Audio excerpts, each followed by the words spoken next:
Hello',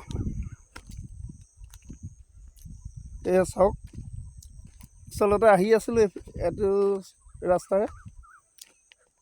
এই ওচৰতে ভাইটি ঘৰ আছে, তালৈ আহিছিলোঁ। দেখিলোঁ অমিতা বাৰীখন ইমান ধুনীয়াকৈ আছে। দেখি এটা ভিডিঅ'কে কৰোঁ বুলি আহিলোঁ। অমিতা বাৰীখন ইয়াত কিমানমান আছে বাৰু? 3 বিঘামান আছে নাই? 5 বিঘা এখন অমিতাৰ বাৰী, কিন্তু এতিয়া গছখিনি বুঢ়া হৈছে, সেইকাৰণে গুটি নাই। কিন্তু হ'লেও চাওকচোন, ইমান ধুনীয়া এখন বাৰী, ইমান কষ্ট কৰিছে। খৰাং বতৰৰ কাৰণে আচলতে ইমান হেৰিও হোৱা নাই। নতুনকৈ পুলিও ৰুই থৈছে, নতুনকৈ পুলি ৰুই থৈছে।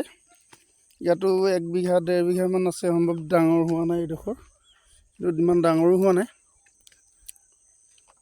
2 এটা এতিয়াও লাগি আছে, হ'লেও যথেষ্ট ডাঙৰ বাৰীখন।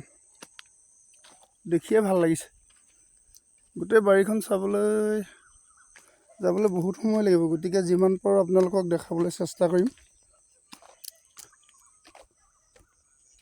কিমান পাৰোঁ দেখুৱাম, কিন্তু গোটেই বাৰীখন দেখুৱাটো হয়তো সম্ভৱ নহ'ব।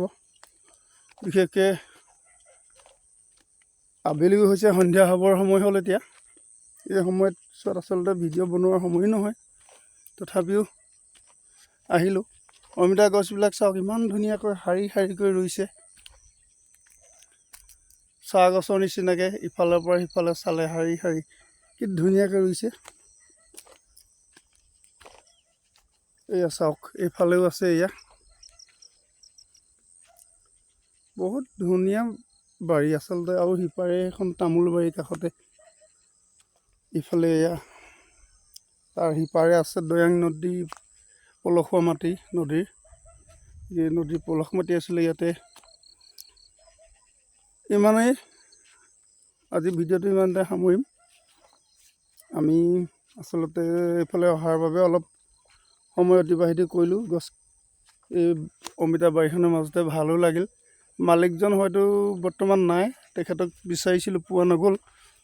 কেনেদৰে খেতিটো কৰিছে জানিবৰ বাবে, কিন্তু নোপোৱাৰ বাবে এনেদৰে ভিডিঅ' কৰিলোঁ। আজি ভিডিঅ'টো ইমানেই।